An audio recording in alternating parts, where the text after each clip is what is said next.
And we are live. Welcome, mystery and thriller fans. I'm your on-air host, Sara DiVello, and I'm so excited to welcome to the show tonight Jessica Payne, here to give us the inside scoop the night before the book comes out on her brand new red hot book based on a true life crime. Oh my God, we got so much to talk about. Jessica, welcome to Mystery and Thriller Mavens. Tell us about the lucky one. Hi, thank you so much for having me, Sarah. I'm really Yeah. excited to be here. Okay, so The Lucky One is a book that is about Nora Silverton. She is a mixed martial artist, and sorry, had echo. She is a mixed martial artist who escaped a serial killer 10 years ago by tricking him into letting her go. And 10 years later, she has to go back to her hometown and deal with one of her friends being murdered in the same way that the serial killer murdered her best friend before. She slowly comes to the realization that maybe she hasn't escaped him after all. Wow.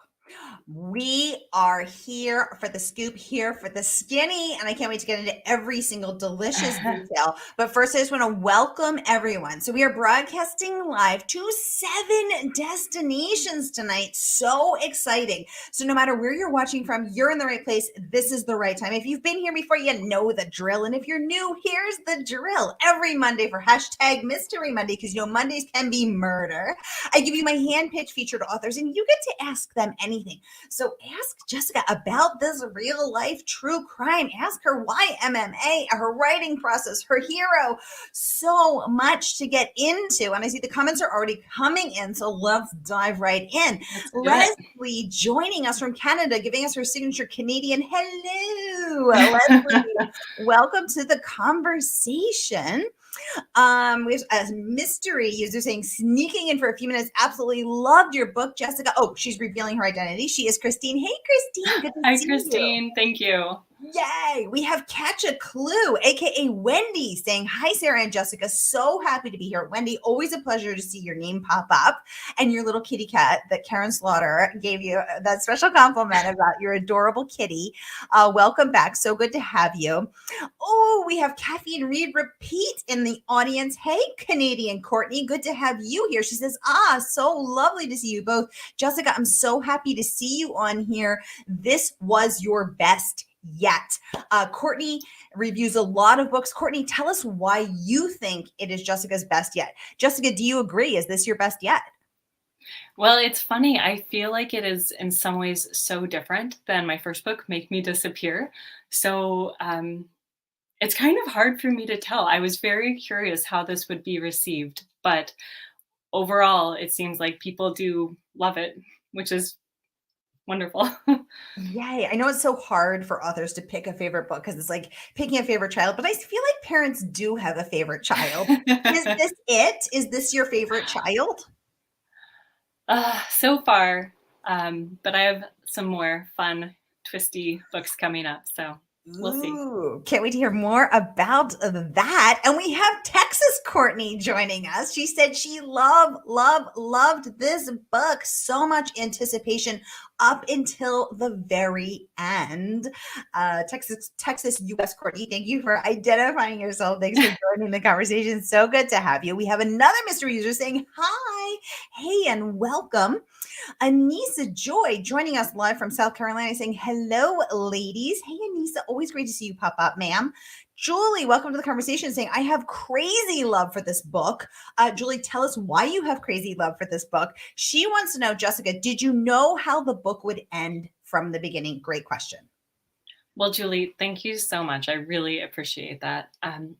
I when I first started writing, did not know how it was going to end, but by about 15 or 20%, when the killer makes an appearance, you can probably figure out where that would be. That's when I realized who it had to be and realized that would be the best twist and really impact everything the most. Now, Jessica, does that come from the experience of this not being your first book? Do you think if this was your first book, you still would have had that knowingness as to how the book would end, as to who the killer had to be, what the motive was? Or is it only because you're at this point in your career that you were able to be that well-oiled machine that had that knowledge? Well, this has changed for me over time. With Ooh. my first book, I didn't decide until about the halfway point, so it required more revising. So I do think some of it is experience, but this last book I've been working on that will be my next book to be published, I didn't realize the final twist until about 70%. So I think each story has its own way. Oh, interesting. Well, now that you have dangled the tasty catnip of the knowledge of the next book, can you give us any more tasty tidbits about what's coming up for you next? Yeah, well, I can give a few. I, before becoming an author, worked as a registered nurse, and I was shocked to find out about this thing called medical serial killers. These are people who think they are like angels of death, helping people pass into the afterlife. And I decided I wanted to write a book about one. So, Wow. Now, is that people? And now, of course, I'm totally blanking, but there was this famous guy who did euthanasia. I can't remember. yeah, Dr. Kevorkian. Kevorkian. Yes, Jack Kevorkian. Is that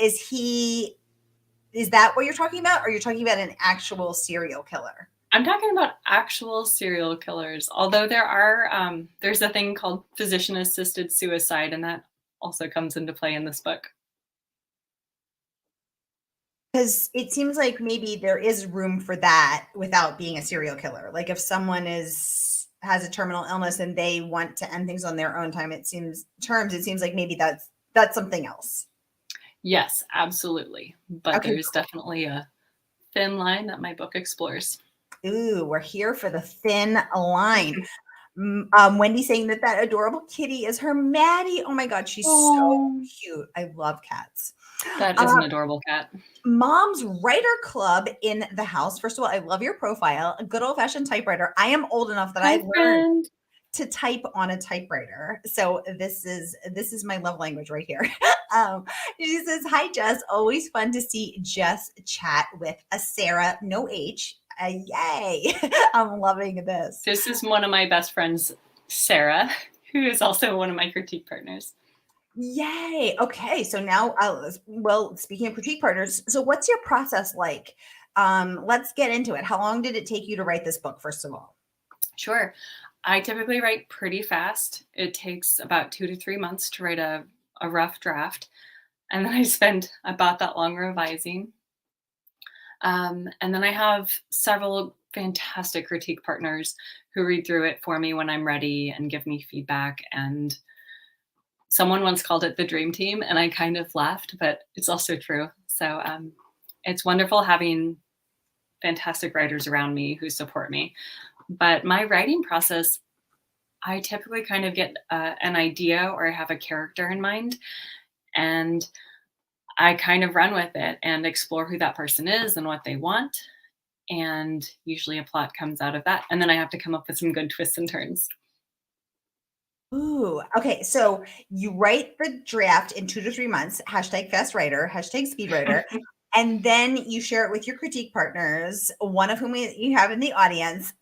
So Mom's Writer Club critique partner, let's hear it from you. What did you love about this book? What resonated from you? And while you're taking a moment to type it, Jessica, have you ever gotten feedback from a critique partner that made you curl up in a ball and cry? No, Okay. thankfully. I'm pretty good at accepting feedback, but I've also found critique partners who do a fantastic job of wording things nicely for the most part. Usually, I always want to know the truth, but there's a difference between the truth said in a kind way and potentially not so kind. Yes, yes, exactly. And that's a yoga principle, actually. Ahimsa, truth with kindness. Yes, Um, I love that. Yay. Now, okay, how many critique partners do you have? And then what do you do if you don't agree with the feedback? Yeah, so I have 3 to 5 at any given moment. I have three like core critique partners, and then just kind of depending on what's going on. Sometimes I need more people to read. I try to respect that everybody has a perspective. Just because someone thinks something doesn't mean that they are right. Just like some people don't love my book. I hope everybody loves my book, but Clearly a that's just how lunatic. it goes. Okay, okay. So loving this process. Nancy, welcome to the conversation. She Hi, is friend. Cabin Girl Reads, also fabulous bookstagrammer, book reviewer. Courtney, Canadian Courtney, saying, "Count me in on the medical thriller."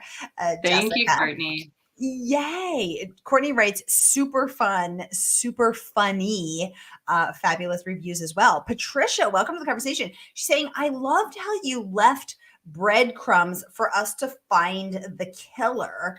Um, Loving that. Okay, so let's talk about the breadcrumb trail. Is that Yeah. something that it just comes to you in the first draft, or something you have to go back and after you share it with your 3 to 5 critique partners, they're like, "Hey, we went from one breadcrumb to the finale. I need 10 in between," and then you have to go back and relay them. How does that work? Um, so do you mean about plotting in general? Or are you specifically speaking about Hansel's breadcrumbs? I think Patricia's talking about the breadcrumbs that you left for the reader, the trail of clues in this book. Just Patricia, correct me if I'm wrong. Yeah, so I'd love to talk about that because it's been a learning experience for me. When I wrote my first book, I was still figuring out how to write a thriller.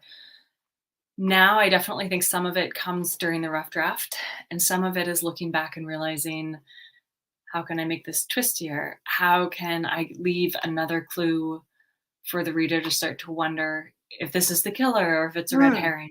So mm. definitely adding some in after the fact.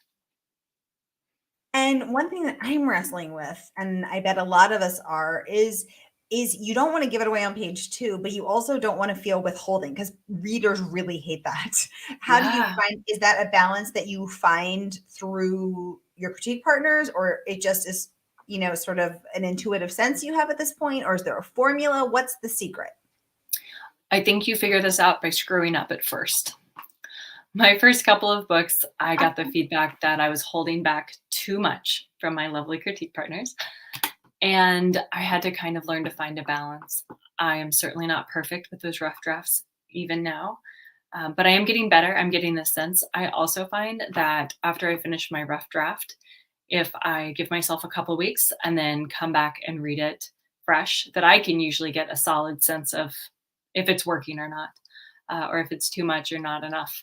So a little bit of feel, I guess, but also revision. How many times do you revise that draft? I don't have a set number. I usually Hmm. revise once on my own, once with my critique partners. My agent is fantastic and very editorial. She reads Mm. everything I write and always provides feedback. And then I go through several rounds with my editor. Mm. Excellent. Sharon, welcome to the conversation and saying hello from Minnesota. Sharon, always a pleasure to see your name and Hi, profile Sharon. pop up. Thanks so much for tuning in. Um, hope mine is working now, Sarah.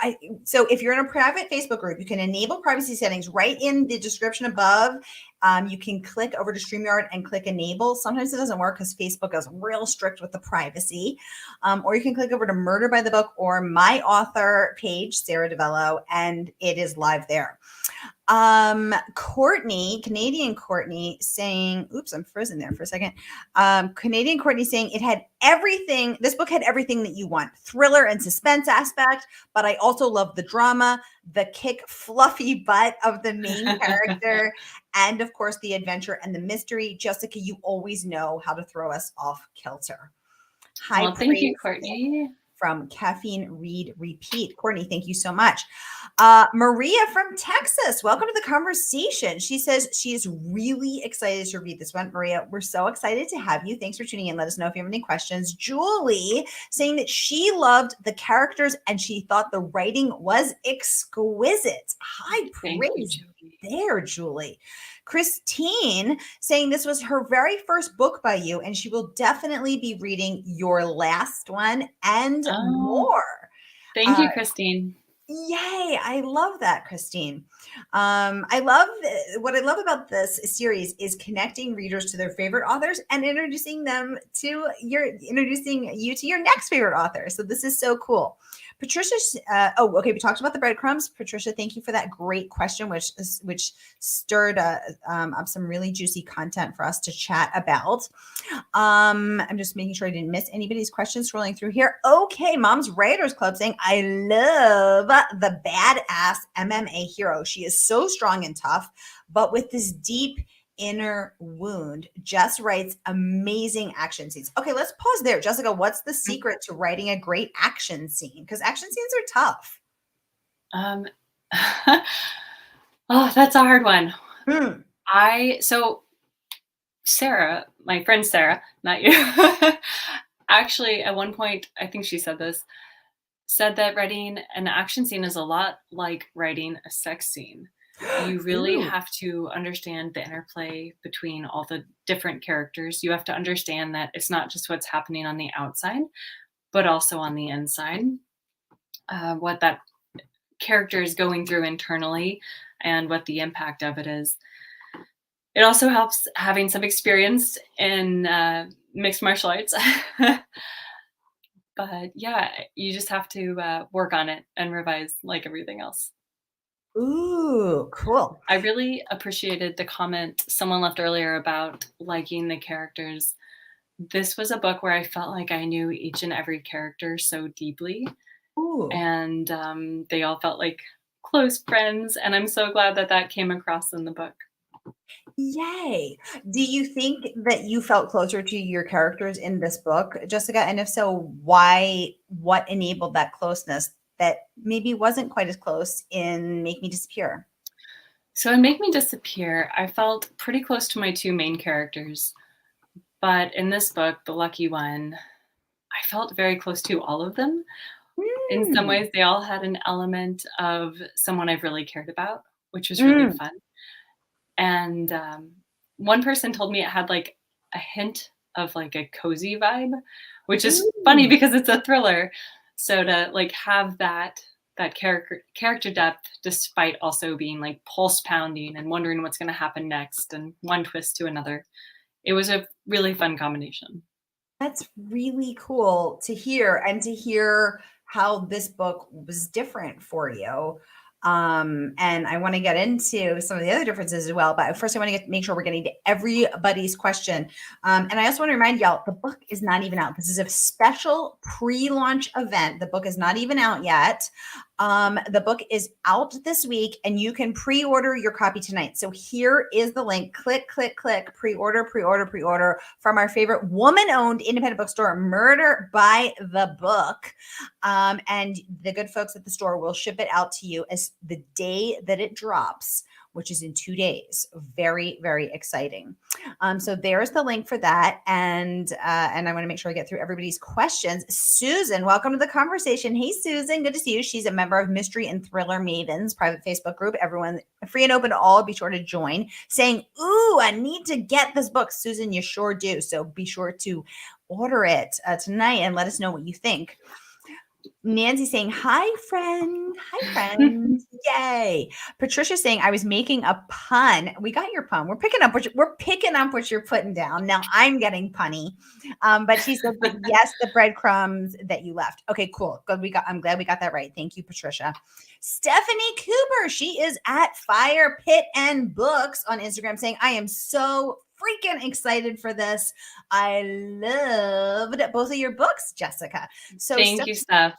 Yay. So Stephanie's not only a bookstagrammer and book reviewer, she's also an admin for Thriller Book Lovers, an amazing private Facebook group. We're broadcasting live tonight too. 46,000 members strong. Staff is the one who kicked this whole thing off. So great to have you here, Stephanie. Thank you so much. Yay, someone joining us mysteriously saying, hi, Jessica. I'm so excited this one is out this week. It definitely fooled me. Ooh, high praise there. Nice. Jessica, congratulations. Another person saying, so excited to read this. Oh, it's Christina Cook. Yay. Hey, Christina. Christina's an amazing, she is the co-founder of Bitchy Bookworms, the largest Facebook group on book group on Facebook with 130,000 members. One of our other streaming partners. She's saying she's so excited to read this. I will order it. I hope this is working out. I will keep getting my name to pop up. Christina, I'm sorry, it's not. It's so annoying when Facebook does that. But you can click over to Murder by the Book or my author page and get it there. And we have 7 more minutes. So get your questions going. Oh, hey, Tanya.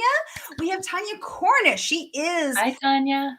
blonde thriller lover on Instagram. She writes amazing reviews and also the founder and admin of Thriller Book Lovers on Facebook. So y'all, great to have you.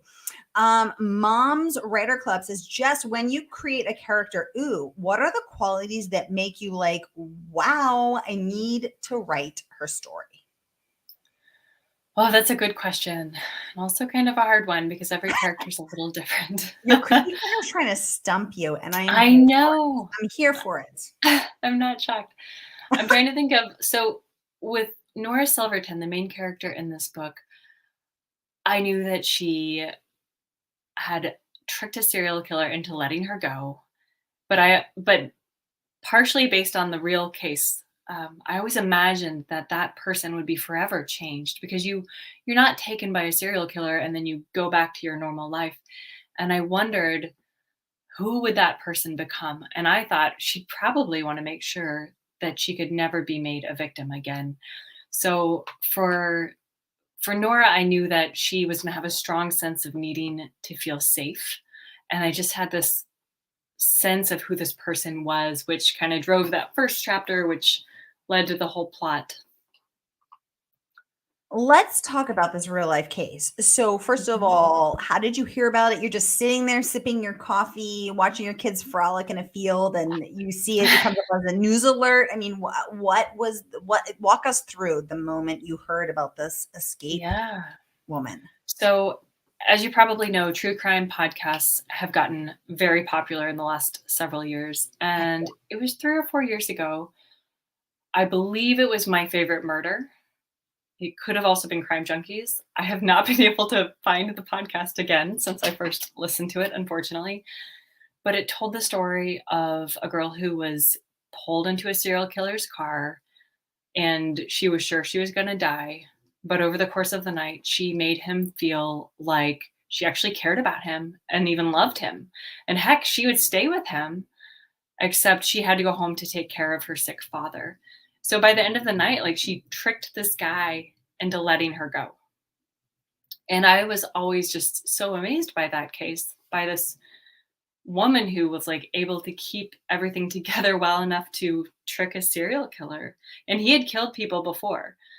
So I just wondered again, who that person would become. And this whole story kind of, it came out of that, and figuring out who she would be and what kind of career field she would go into and what would get her to go back home after a decade. In my book, her father dies, and that's what pulls her home when another murder happens. But just trying to figure out, how do you turn this into a story while also trying to change it enough that I'm not copying that person's story and just, taking advantage of it.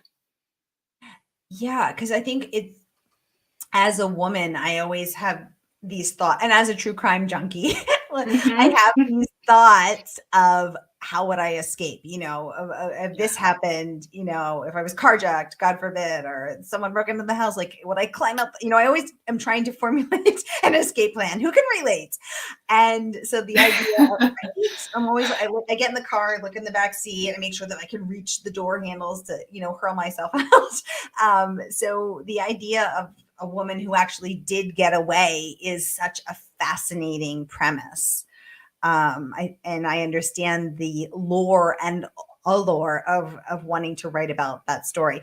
Wendy, thank you for letting us know that we're not alone. Very good. Okay, good to know.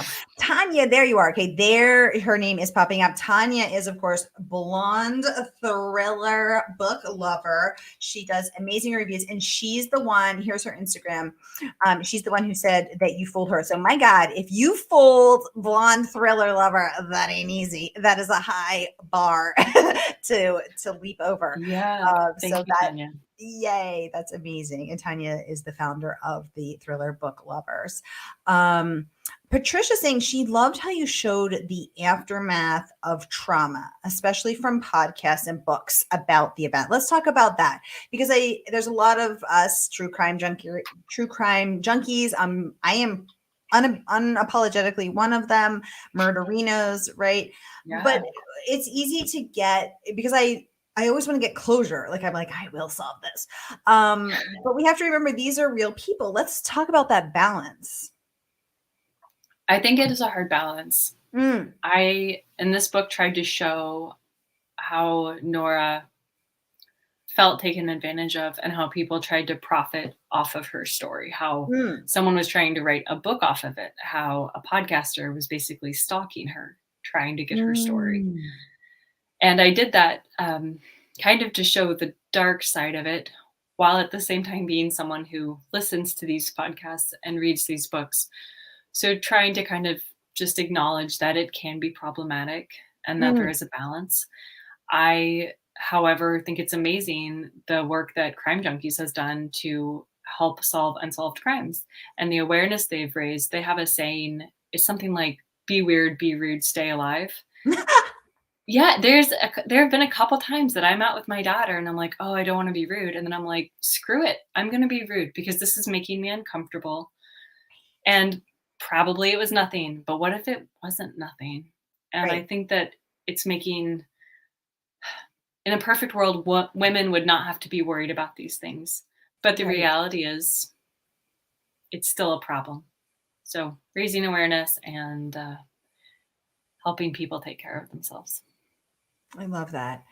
Y'all, the book is not even out yet. So click and pre-order now. You are going to want to be along for this ride.